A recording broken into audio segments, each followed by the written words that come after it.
one major challenge before I go into that intellectual and scientific part is I see the issue of nationalism and patriotism.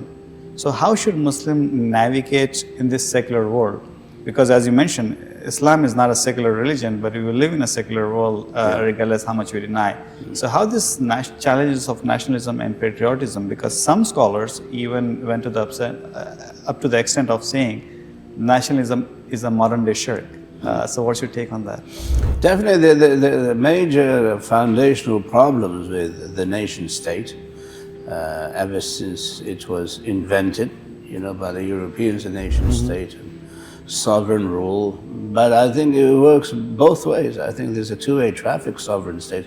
One is that if you allow a state, meaning a country, a group of people, to decide that they have the right to self-determination, Haqqul Masir, we call it in Arabic.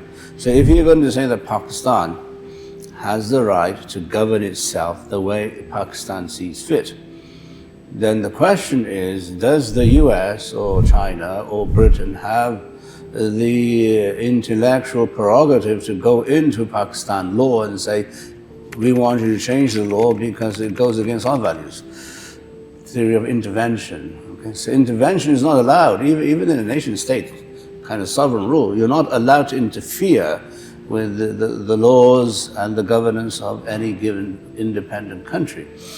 So if you maintain that, then I think Muslims in the West, especially us here in the US, we have to stop, bullying our countries and say, well, why do they have this law of, say, apostasy? Okay, why does Singapore have a law of just killing people who are caught with drugs or something? But that's their sovereign rule. That's the whole point of, a nation state, that you have your own individual independent prerogative to enforce your laws based on your understanding of morality without interference from other countries. So I think that formula works if we allow people to do what they think is moral. Now, you can have an academic discussion that the capital punishment, for instance, is immoral, which is what the Europeans say about the US. All the European countries say the US is barbaric because they have capital punishment. And executions in the US are far greater than the executions in other countries put together. Okay. So what we have to do, at least from the academic point, and this is what I'm getting to, meaning that the Muslims must raise their academic awareness of how the world works. There's not emotional, what do you call it, gangster street fight kind of attitude that we want to do things by bullying people and saying that this is wrong. Meaning that academically we must appreciate how the world does work. And I think until recently, until Gaza, until Israel is free to do whatever it wants to do, genocide doesn't matter. Nobody in the West, nobody in the world is saying anything against Israel, okay? Which is a human tragedy. Okay? It's devastating, and it's wrong, it's dhulm. So, meaning that on the whole, people don't interfere with each other's laws and rules of governance and policies whatsoever. And if we do that, but then the question is, then where is the debate?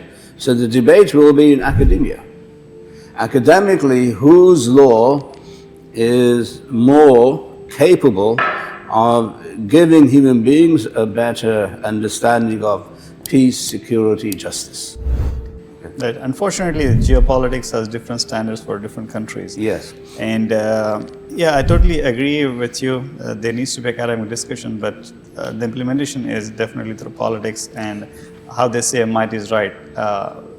But again, we as Muslims, if I talk only about the intellectual Muslims rather than the masses, how can we get out of this mindset of nationalism? Because it seems like the seeds that has been sown by the imperial British rules or maybe before that is taking effect now, and it's affecting the most right now. And that's how the modern non-Muslim world see the Muslims as divided and much incapable, right? If I go back to Morocco to Malaysia, like so many fragments, 53 countries, and maybe like hundreds or thousands of fragments within those countries itself, right? Yeah. So how can we get out of this nationalism? Like, I belong to this country and I'm superior, and I belong to that country, I'm superior, going back to this pre-Islamic... No, I agree. It's a cancer. It's a cancer, and it's a disease that, it's going to take a long time to cure. But I think the way you're going to overcome that is by introducing and educating people about our civilizational values. We have a theory at Darul Qasim which is called Islamic civilizational values, that our civilizational values are beyond boundaries, meaning that when a Muslim says Assalamu alaikum in Morocco and says Assalamu alaikum in Indonesia, it's a common civilization value. You've already united the Ummah on a value. And it doesn't matter which country you come from. So I think if we promote Muslim civilizational values, which is one of the courses we're offering on the Mars program, Muslim civilizational values, right, that if you introduce the Muslim mind and just get them out of this desperate need to, prove themselves politically. I think if you get them, the genius of the Prophet ﷺ was that he coupled Muslim success with the ability to enter Jannah. So you've already killed nationalism. You've killed secularism. Okay? The unity of the Ummah is only going to happen if you desecularize the Ummah. And nationalism does anything but that. Nationalism is all about being secular, right? Right. This is my country, I want to do this, and I'm going to measure my success based on how many Nobel laureates I have in my country. Which is ridiculous. Who cares about the Nobel Prize?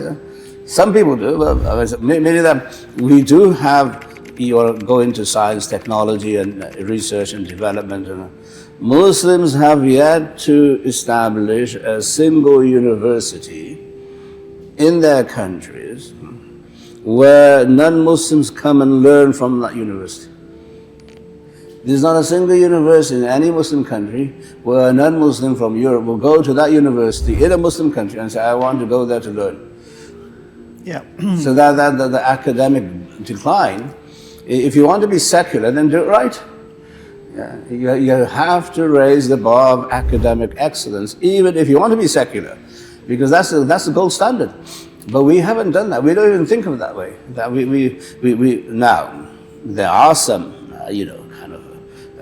what do you call it, band-aid solutions that some people are making, that you want to bring in Cornell University into Qatar and Dubai or Abu Dhabi, and but that is not going to help until you develop your individual citizens to actually appreciate scholarship.